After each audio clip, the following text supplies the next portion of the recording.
carta de Pablo a los Corintios. Hagamos una breve oración. En el nombre del Padre, y del Hijo, y del Espíritu Santo. Amén.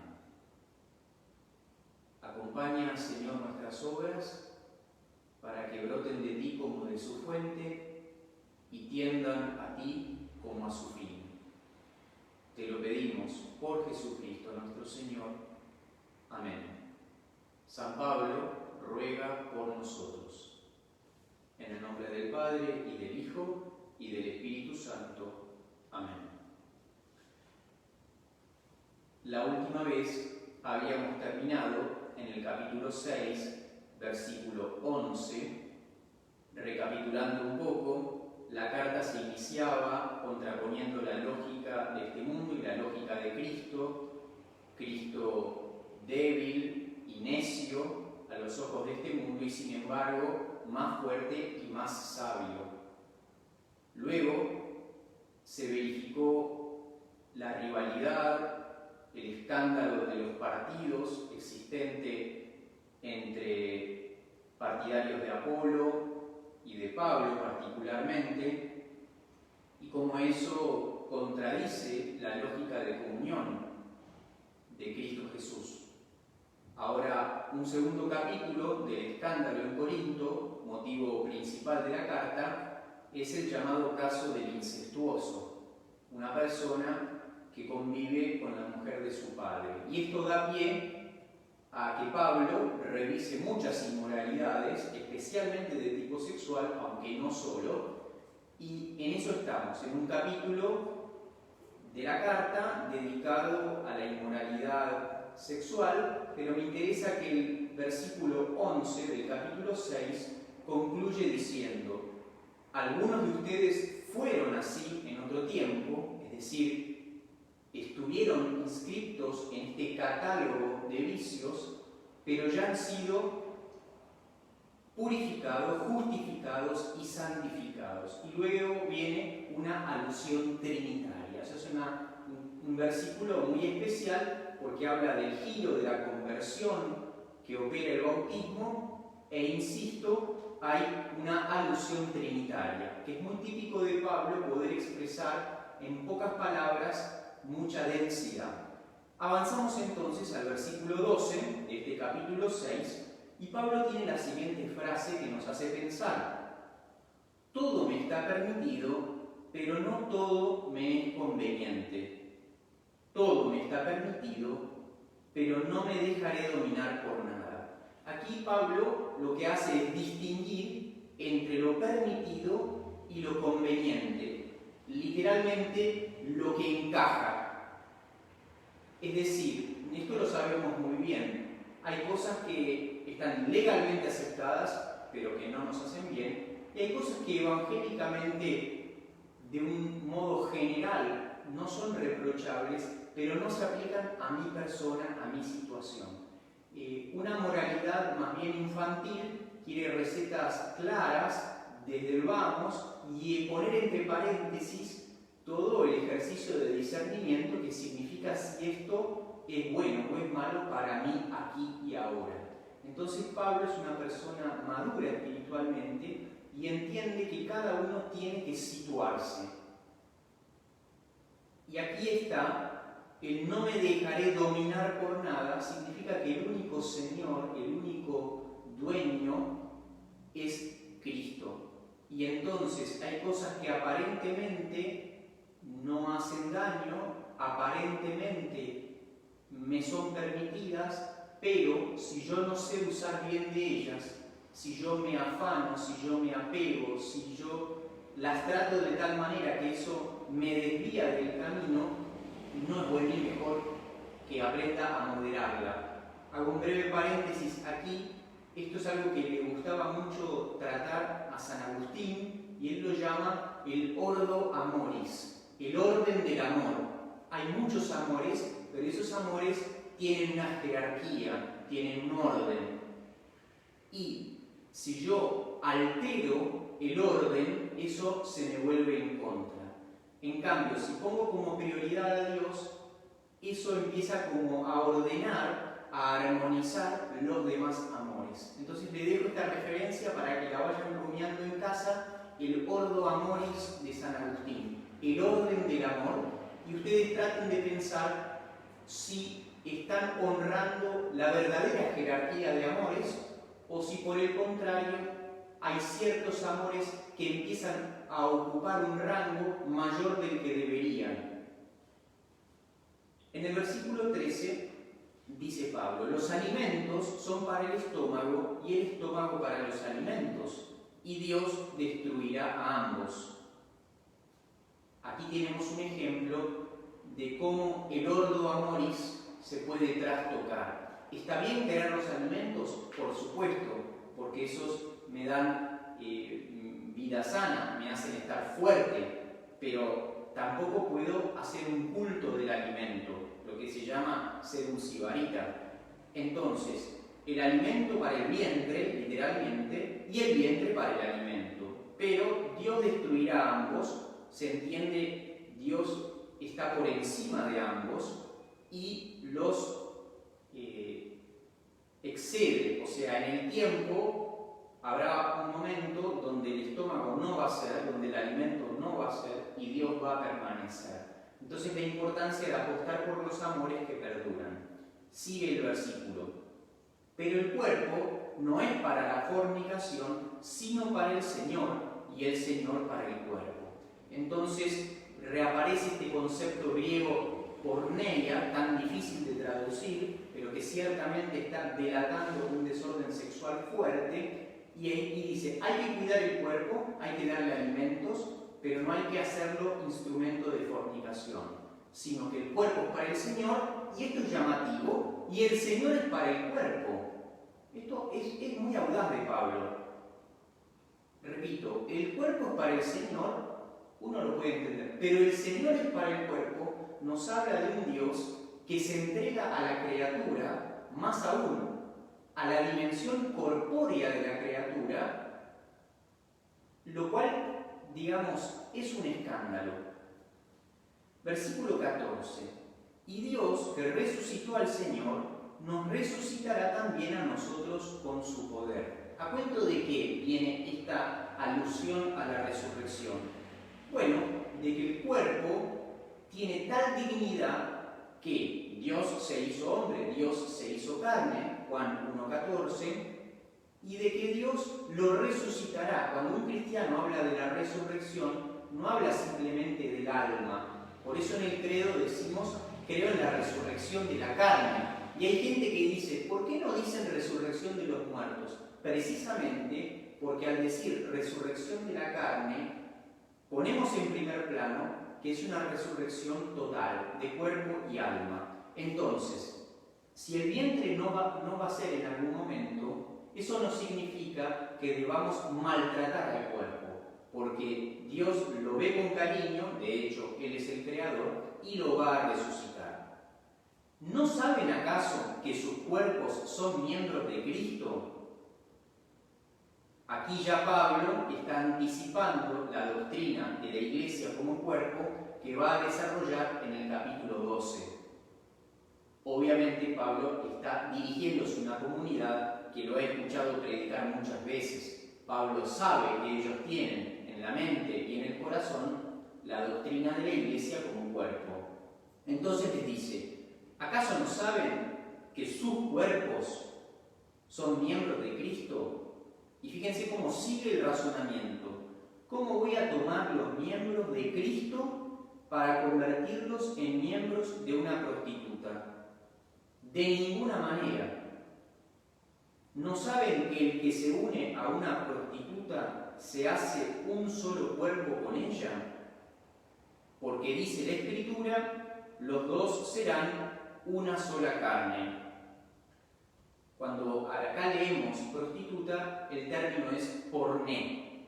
Entonces, dice: ustedes son miembros de Cristo, pero si te unís a una prostituta, te estás haciendo una sola carne con ella y estás haciéndote prostitución. Entonces, mirá cuán alto estás llamado y cuán bajo podés caer. Esto lejos de ser una prédica contra el cuerpo, es una prédica a favor del cuerpo. O sea, no es que lo que nosotros hacemos con nuestro cuerpo no tiene nada que ver con nuestra alma. Somos una unidad indisoluble. Y Pablo hace ver que nuestras conductas corpóreas tienen una dimensión espiritual muy importante y una dimensión social. Porque si yo me uno a Cristo, simultáneamente me uno a todos los cristianos. Y si yo me uno en una acción deshonesta a otra persona, eso repercute en el todo del cuerpo eclesial. El versículo 17 va a dar el reverso, pero en positivo. En cambio, el que se une al Señor se hace un solo espíritu con Él, ¿no? Entonces, uno tiene que ir optando hacia quién dirigirse, con quién unirse. Bueno, esta es una metáfora esponsal que tiene una beta de dignidad con Cristo o de indignidad en una acción impropia. Vamos al versículo 18. Como ven, Pablo le da mucha importancia, o al menos mucho espacio a este tema, porque primero que es una herida del hombre en general a lo largo de todos los tiempos. Segundo que Corinto, como ya dije varias veces, era una ciudad donde abundaban este tipo de vicios. Y nosotros lo leemos hoy en el siglo XXI y nos damos cuenta la vigencia que tienen estos consejos. Versículo 18. Eviten la fornicación, porneian. Cualquier otro pecado cometido por el hombre es exterior a su cuerpo, pero el que fornica peca contra su propio cuerpo. Y aquí viene una tesis que es muy importante para Pablo. ¿O no saben que sus cuerpos son templo del Espíritu Santo que habita en ustedes y que han recibido de Dios? Es decir, lejos de la idea de Platón, el cuerpo es cárcel del alma, el cuerpo es algo que yo llevo con dolor, con pesar, el cuerpo es una divinidad y es un templo del Espíritu. Dios me regala el Espíritu Santo y ese Espíritu Santo habita en mi cuerpo como en un templo. Yo no puedo olvidar esto. Y lo que está diciendo entre líneas Pablo es que si vos con tu cuerpo realizás acciones deshonestas, lo que haces es profanar el templo. O sea, si tu cuerpo, que es templo del Espíritu Santo, lo pones en comunión con una persona o en un acto deshonesto, lo que haces es profanar tu cuerpo como profanarías un templo. Y luego dice, por lo tanto, ustedes no se pertenecen, sino que han sido comprados, ¿y a qué precio? Glorifiquen entonces a Dios en sus cuerpos. Esta idea de que el cristiano no se pertenece tiene que ver con lo que llamamos consagración, ¿no? El consagrado, un templo es un edificio consagrado, es un edificio que ya no se pertenece, que ya no está a disponibilidad para cualquier cosa, sino que está reservado. Entonces, ustedes están reservados para Dios y a disposición de todos desde esa identidad de pertenencia a Dios. Entonces yo no puedo ir entregándome a cualquiera, ¿no? De la misma manera que un hombre casado. Entonces lo que Pablo está diciendo, el bautizado, casado o no, pertenece a Dios. Y toda otra dinámica esponsal en su vida deberá estar enmarcada en la dinámica esponsal de la alianza de Jesucristo. Entonces, si Cristo entregó su vida y su cuerpo en la cruz para rescatarnos, para pagar el precio de nuestra redención, la imagen, la metáfora de Pablo es comercial, hay una transacción. Dice, glorifiquen entonces a Dios en sus cuerpos. Entonces, se ve aquí el realismo de la encarnación que es tan típico del cristianismo y tan escandaloso a lo largo de todos los tiempos, también hoy, en este clima de New Age, en este clima de espiritualidad donde está como dividido el cuerpo del alma, todo es idea y cuesta asumir a fondo la espiritualidad en su concreción. Hábitos de comida, de sexo, de tiempo, de dinero. Bueno, pero como dice el refrán, obras son amores y no buenas razones. O sea, el verdadero amor, la verdadera espiritualidad aterriza, se verifica en acciones puntuales.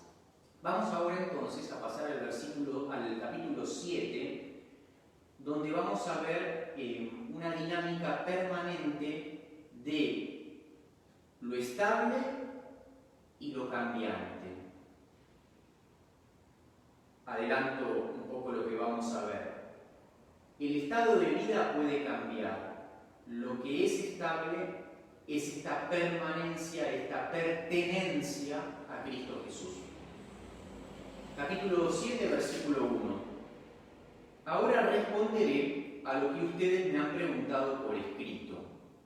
Recuerden que Pablo había recibido noticias y algunos se ve que también le habían hecho consultas. Bueno, como ocurre hoy en día, que la gente, ocurría antes de la cuarentena, pero mucho más en cuarentena, que uno recibe un mail con una consulta, cómo tengo que actuar en este caso, qué discernir, ¿no?, ante esta situación.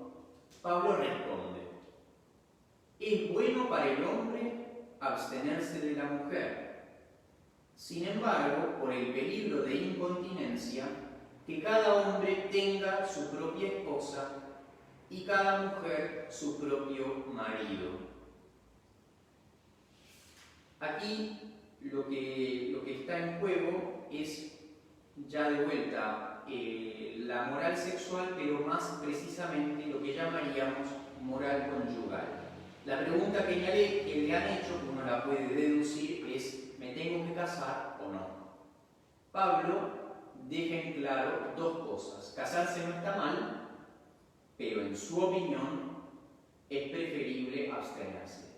Ya vamos a ver cómo desarrolla este punto, pero queda claro desde el principio. Y sigue en el versículo 3. Que el marido cumpla los deberes conyugales con su esposa de la misma manera la esposa con su marido. Deberes. La palabra es deuda, ¿no? La misma palabra que aparece en el Padre Nuestro, que los mayores recordarán que antiguamente se decía: perdona nuestras deudas. Bueno, esa expresión es literal, es la que más se ajusta a la palabra griega.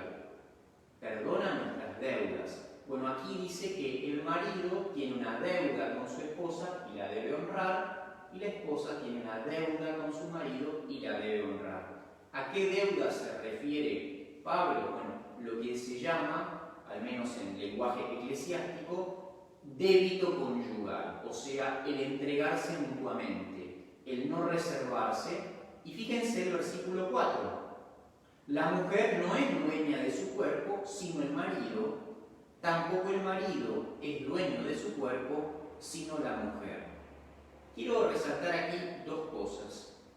Primero, que vemos lo que Pablo decía unos versículos antes respecto de Cristo: ustedes no se pertenecen, sino que le pertenecen al Señor. Una relación de alianza, de responsabilidad entre Dios y el cristiano, ahora se verifica en el plano conyugal. Marido y mujer no se pertenecen. Y de hecho, esta es la lógica matrimonial, lo que en nuestro tiempo le cuesta tanto entender. ¿Qué significa ser marido y mujer? Precisamente entregarse al uno al otro. Y cuando uno se entrega, cuando uno se dona, cuando uno se regala, ya no está la facultad de reclamar, ¿no? Cuando uno hace un regalo está hecho. Entonces, a veces se trabaja poco con los novios y los esposos esta realidad. El matrimonio es una entrega y uno queda como expropiado en el sano sentido, entendiendo que la otra persona va a cuidar de mí, no se va a abusar. O sea, yo me entrego, pero sé a quién me entrego. Lo hice en libertad, lo hice de manera total y definitiva, y lo hice para que me cuidaran, no para que me maltrataran. Bueno, esto ustedes entienden, la inmensa responsabilidad de cada cónyuge, de honrar esa confianza de aquel que se me entregó. Y aunque uno no siempre reciba buen trato, tiene que preocuparse primero de honrar la propia palabra, de cuidar al otro cónyuge. Eso es lo primero que quería decir. Y también me gustaría remarcar algo que va a seguir apareciendo, que es la bilateralidad varón-mujer. Es decir, el varón puede casarse con una mujer si siente que hacer lo contrario le haría mal, y viceversa la mujer con el varón.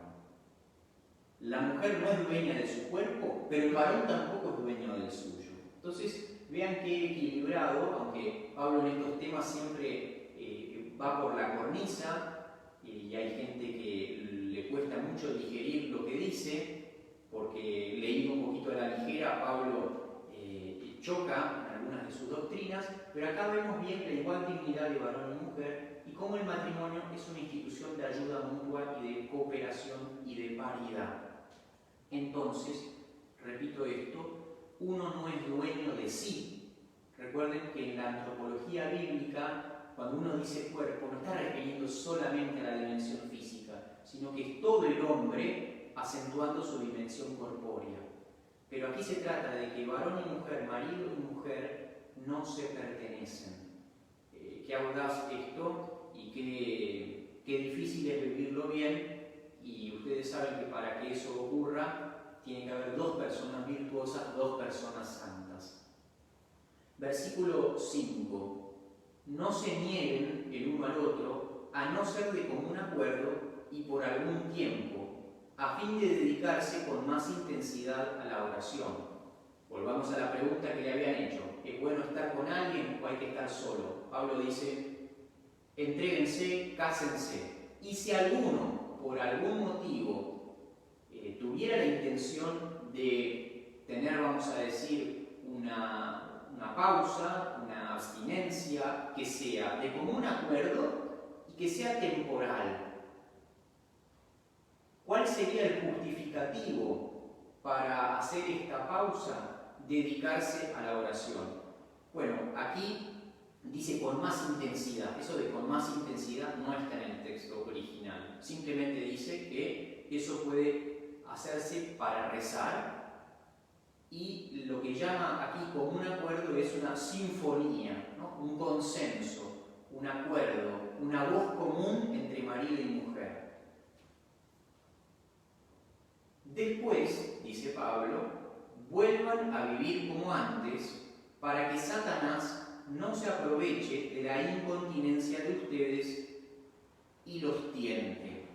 Entonces, fíjense, Pablo es como que propone un camino que él considera mejor, no casarse, o casándose, tomándose alguna pausa, pero también es muy consciente de los desórdenes, y no desórdenes, también de los deseos legítimos, vamos a decir, y entonces dice, no hay que tirar mucho de la cuerda, porque esos buenos motivos se pueden volver en contra y pueden ser tentados por la incontinencia. Aquí podríamos traducir de varias maneras: impotencia, descontrol, desorden. O sea, Pablo lo que está diciendo es que cuando ya no podés ser señor de vos mismo, Satanás puede usar eso para hacerte caer.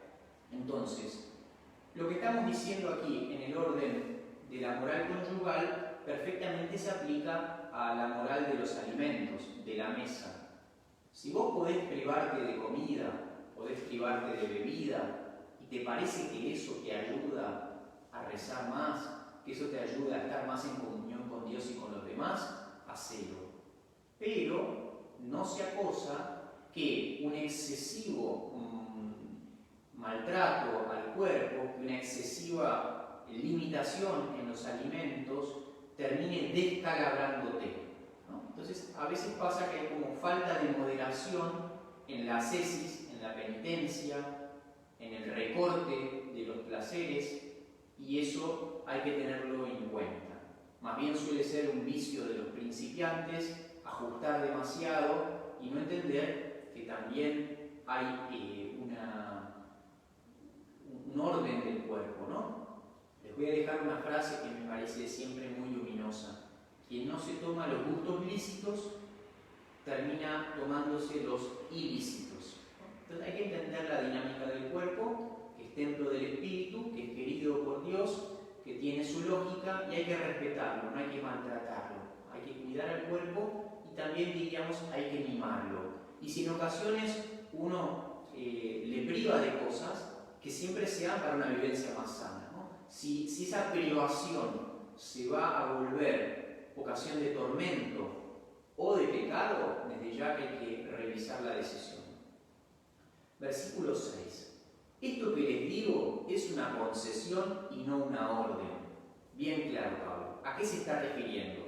Esto de que marido y mujer se tomen una pausa conyugal, aún habitando juntos, para poder rezar, él dice, no se los estoy ordenando. Esto es algo que yo, si alguno lo quiere hacer, no me opongo. Pero hay una diferencia entre no oponerse, entre conceder y mandar, clarísimo. Insisto con que esto puede resultar extraño a nuestro tiempo, pero bueno, también ocurre que alguien se va a algún monasterio, en general te vas 3 días o una semana, pero supongamos que alguien se va en peregrinación a Tierra Santa, que no es lo mismo irse hoy que irse en otra época, a un santuario. Bueno, entonces uno dice, ¿sabes qué? Te vas a ir un tiempo para rezar más, que sea de común acuerdo y que no sea definitivo. Y seguramente que si está hecho en ese espíritu, por ambos cónyuges, seguramente les haga bien. Pero si es unilateral o si es por un tiempo excesivo, no creo que les haga bien, dice Pablo. Versículo 7. Mi deseo es que todo el mundo sea como yo, pero cada uno recibe del Señor su don particular, literalmente su carisma. La palabra carisma tiene dentro la palabra carisma, que charis significa gracia. Entonces, por eso aquí traducen su don particular, porque Pablo entiende que su vivencia del celibato es un don, es una gracia, es un carisma, y que él no lo puede imponer, no lo puede proponer a todos de manera obligatoria. Simplemente dice, aquí hay que leerlo de esta manera. Yo estoy tan contento con mi vida célibe, dice Pablo, que quisiera que todos fueran como yo. Ahora, Pablo, como es una persona inteligente y equilibrada, lo que pone en primer plano es la felicidad y la plenitud, no el estado concreto en que él es feliz y pleno.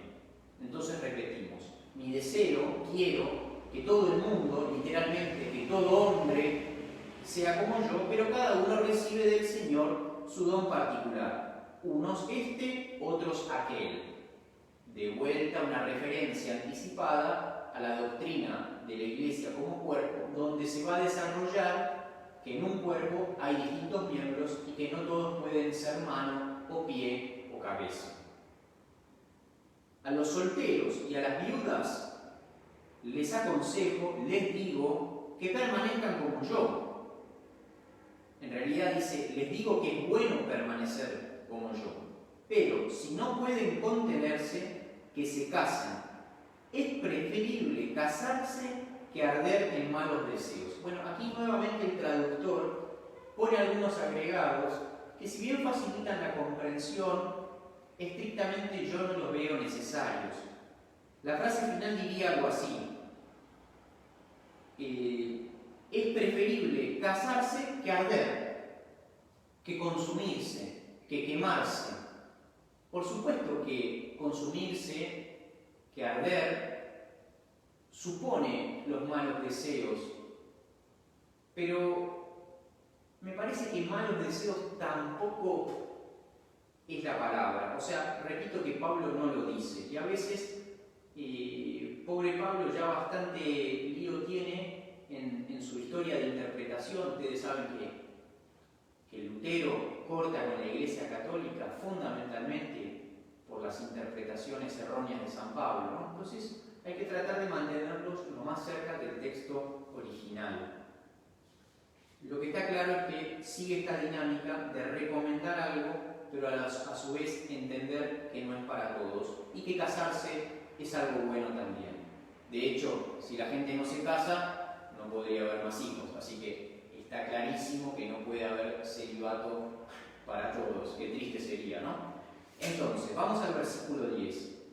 A los casados, en cambio, les ordeno, y esto no es mandamiento mío, sino del Señor, que la esposa no se separe de su marido. Aquí Pablo va a hablar no en nombre propio, sino del Señor. Por lo tanto, esta sección breve debe ser leída con suma atención, diríamos en negrita y con mayúscula, porque antes y después de esto, Pablo habla cosas que le parecen a él, como doctrina personal, como algo que él aconseja.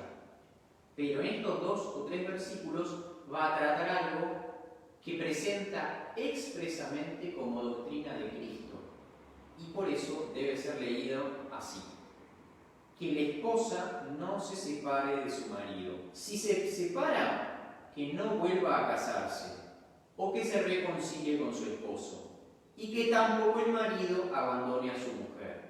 Bueno, de vuelta la bilateralidad varón-mujer. Lo que vale para la mujer, vale para el varón. No tienen que separarse. Si se separan, que no se case con otro o que se reconcilie. Versículo 12.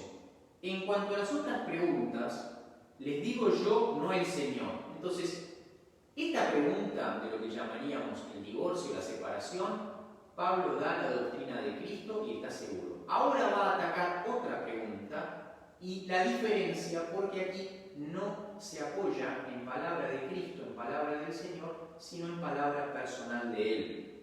Si un hombre creyente, literalmente, si una hermana tiene una esposa que no cree, pero ella está dispuesta a convivir con él, que no la abandone. Y si una mujer se encuentra en la misma condición, que tampoco se separe de su esposo. Podemos deducir ahora la pregunta que le habían hecho. Yo no estoy casado con alguien, o me quiero casar con alguien, y esa persona no es creyente, no se ha bautizado, no forma parte de la iglesia. Pablo dice, si esa persona no es obstáculo en tu camino de fe, adelante, no hay ningún problema. Versículo 14.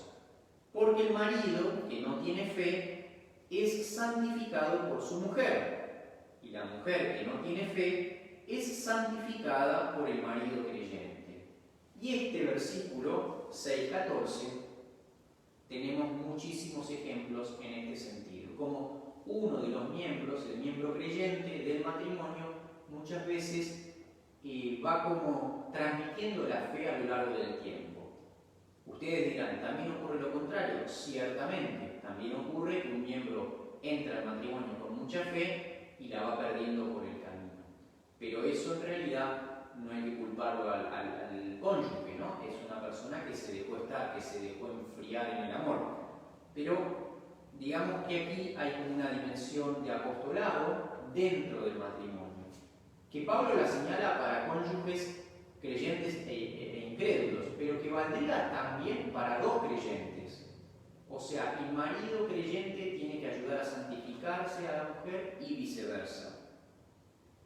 Si no fuera así, los hijos de ustedes serían impuros, en cambio, están santificados. Bueno, esta es una frase un poco chocante. ¿Qué significa con que los hijos de ustedes serían impuros? Pienso de esta manera, que Pablo tiene esta dinámica semita, que es blanco-negro, que le gustan los contrastes chocantes. ¿Y qué es lo impuro? Lo no santificado. Entonces, si hay hijos de un matrimonio no cristiano y en ese sentido no santificado, por lo que ya dijimos de la gracia bautismal, los hijos se van a ver privados de esa santidad bautismal. Entonces, no es que quiere decir que son malditos ni nada por el estilo, sino que simplemente los hijos de un matrimonio no creyente van a estar privados de la gracia de la fe. Versículo 15.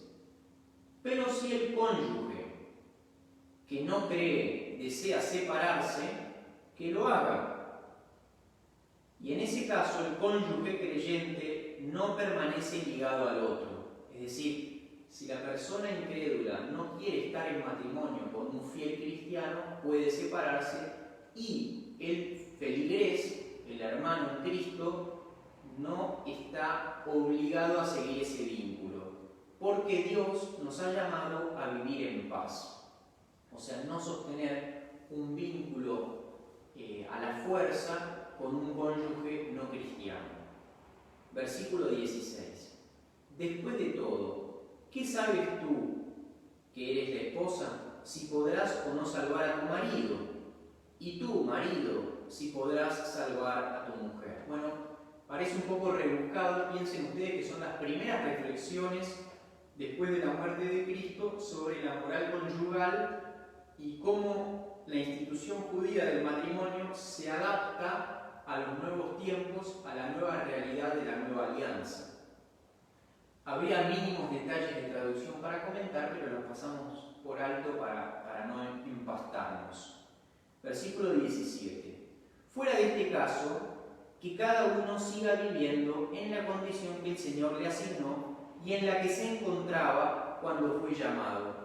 Esto es lo que prescribo en todas las iglesias. Este versículo 17 es muy importante porque da un criterio general que aquí se aplica a la moral conyugal, pero que vamos a ver enseguida que se replica en otros casos. El criterio es que, como Dios te llamó, en principio permanece así. No te vuelvas loco por cambiar de estado, porque así como te llamó Dios, tenés que vivir el Evangelio. Después, si querés casarte, que no sea como forzado por el Evangelio, ¿no? O si tenés que separarte de tu mujer que no es cristiana, que tampoco sea por el Evangelio. Versículo 18. Si un hombre estaba circuncidado antes que Dios lo llamara, que no oculte la señal de la circuncisión, literalmente, que no disimule, que no engañe. Si el llamado lo encontró incircunciso, que no se circuncide. Lo que vale no es la circuncisión, sino cumplir los mandamientos de Dios. Bueno, aquí está el segundo ejemplo. Lo habíamos visto respecto del estar casado o el estar célibe, ahora lo vemos respecto de la circuncisión. Estando o no circuncidado, lo importante es guardar es la palabra exacta, los mandamientos de Dios.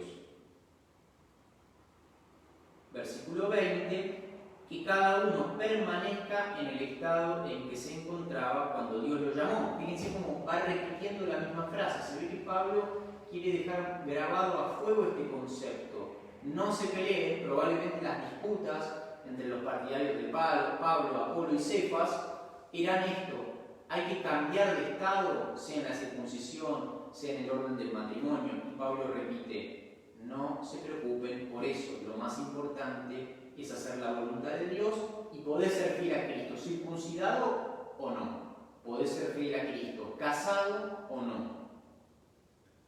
Y aquí viene una interesante, versículo 21. ¿Eras esclavo al escuchar el llamado de Dios? No te preocupes por ello, y aunque puedas llegar a ser un hombre libre, aprovecha más bien tu condición de esclavo. Bueno, aquí la traducción no la entiendo. Me parece que realmente desvirtúa el texto.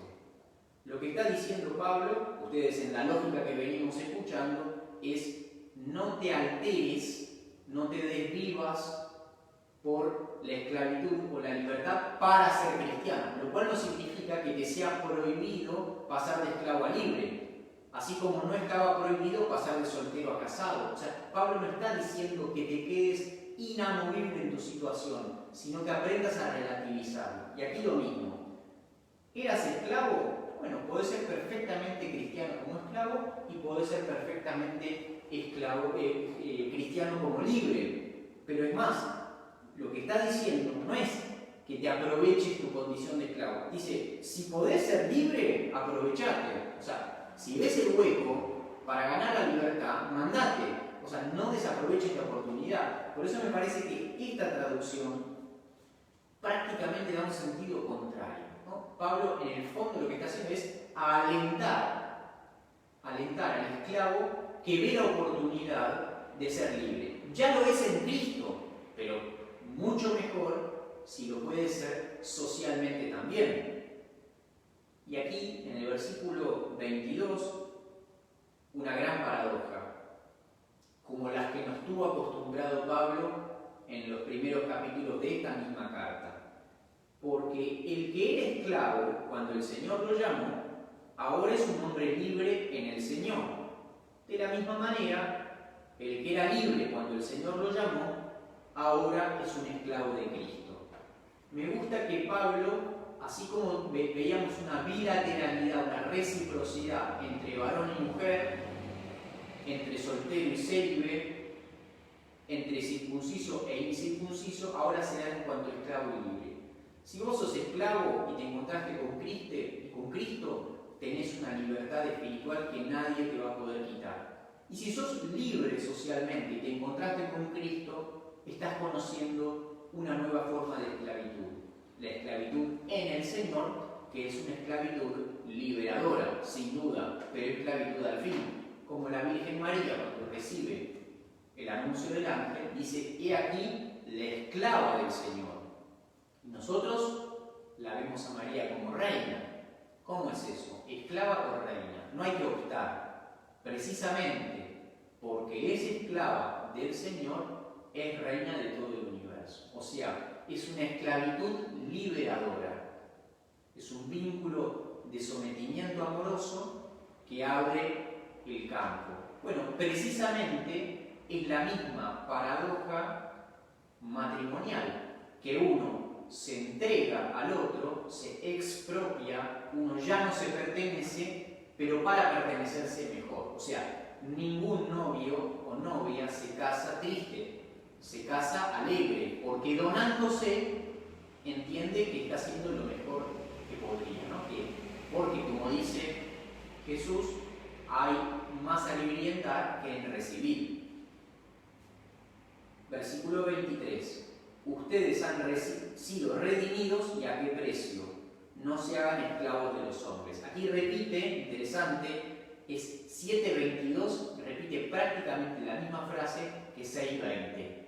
Y lo que Pablo está diciendo es, Cristo pagó con su sangre el precio de tu libertad para que no fueras esclavo del mundo, esclavo del pecado. No te hagas ahora vos esclavo de los demás.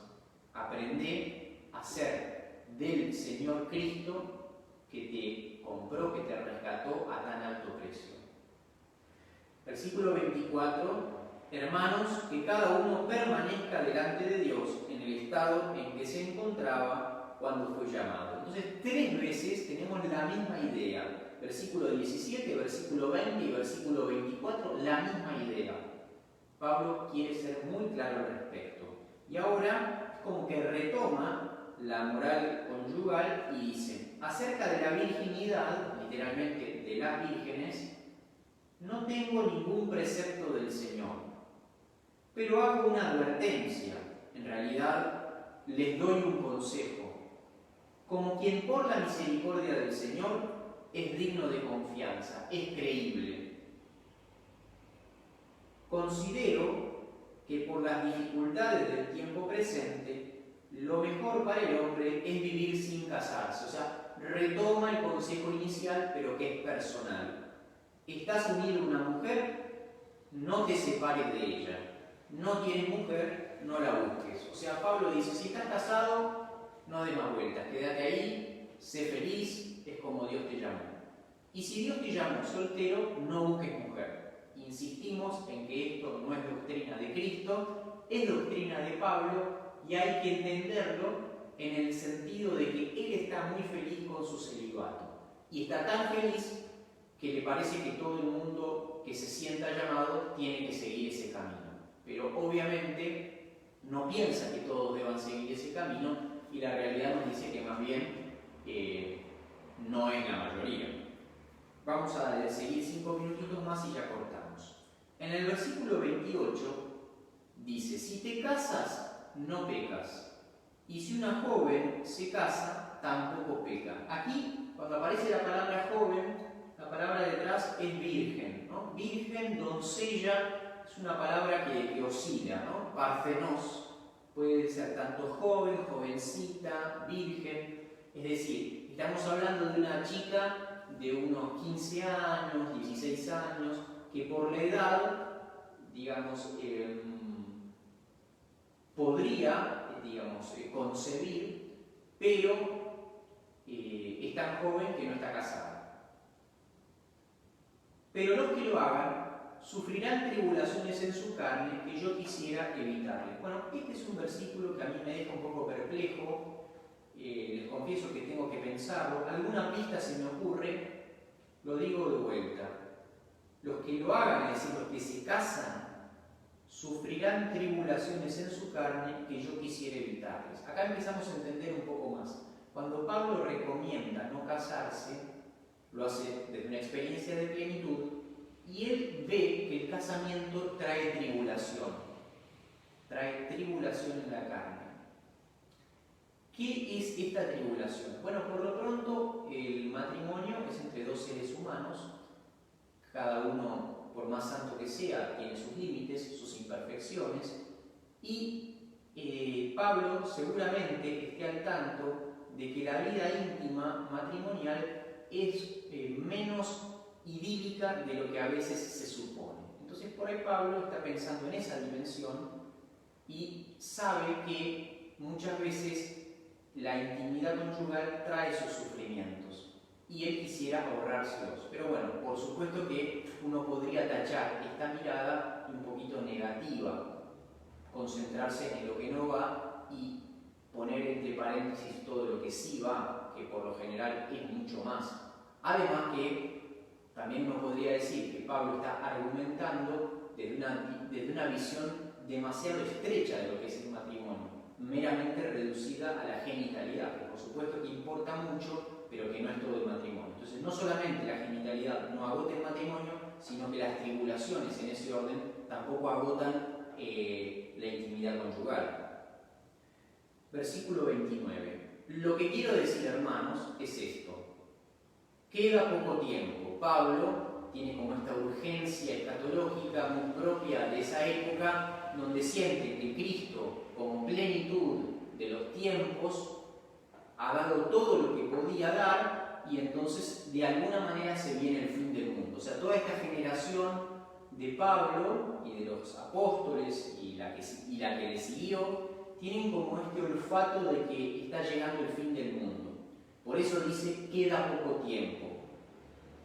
Mientras tanto, vamos a terminar con este versículo que viene ahora, que me parece sublime este versículo. Mientras tanto, los que tienen mujer vivan como si no la tuvieran, los que lloran como si no lloraran, los que se alegran como si no se alegraran, los que compran como si no poseyeran nada, los que disfrutan del mundo como si no disfrutaran, porque la apariencia de este mundo es pasajera. Esto ha sido llamado la teología del como si. En 5 instancias, Pablo presenta la conducta del cristiano que debe estar en el mundo. El cristiano debe casarse, debe alegrarse, debe llorar, debe comprar y debe disfrutar. Pero ¿cómo si no? Y uno dice, ¿pero qué es esto? ¿Es una falsedad? ¿Es un compromiso en el sentido negativo del término, como quien no se adentra en la realidad? No, es lo contrario, es aprender a relativizar. Y uno dice, ¿cómo se está alegre como si no se alegrara? De vuelta, pero no es una contradicción, es un llamado a disfrutar de este mundo, a alegrarse y a llorar con este mundo, pero entendiendo que no todo termina acá. Y la frase final es importantísima. porque la apariencia de este mundo es pasajera. Literalmente, el esquema de este mundo es pasajero. Tal vez la palabra que mejor se ajuste sea la configuración, que es una palabra que es muy antigua, pero que ha reverdecido en el contexto de la computación, ¿no? La configuración. Esa estructura interna de la máquina o del programa, lo que hace funcionar. Entonces, dice Pablo, la estructura interna de este mundo, la lógica de este mundo, el patrón de este mundo interno, pasa, no es definitivo. Entonces, abrázate, pero no te abraces a este mundo como si fuera lo definitivo, porque lo único definitivo es Jesús. Entonces yo les decía antes que todas estas reflexiones oscilan entre lo permanente y lo estable. Lo que es permanente es Cristo y su llamado. Lo demás puede cambiar, puede ser libre o esclavo, casado o soltero, ¿no? Puede ser circunciso o incircunciso, alegre o lloroso. Pero lo que queda es Jesús y tenés que vivirlo todo desde Él. Muy comprometido, pero a la vez entendiendo que hay una puerta al cielo que se ha abierto con Cristo. Bueno, que tengan todos un buen descanso. Si Dios quiere, nos vemos el próximo miércoles y pueden ir releyendo esta carta para ir repasando y buscando y viendo cómo los hilos de esta carta a los Corintios se entrelazan, van, vuelven, y en la aparente dispersión de temas hay como una cohesión, un núcleo, una lógica, una coherencia cristiana muy luminosa y muy vigente a casi 2000 años de distancia.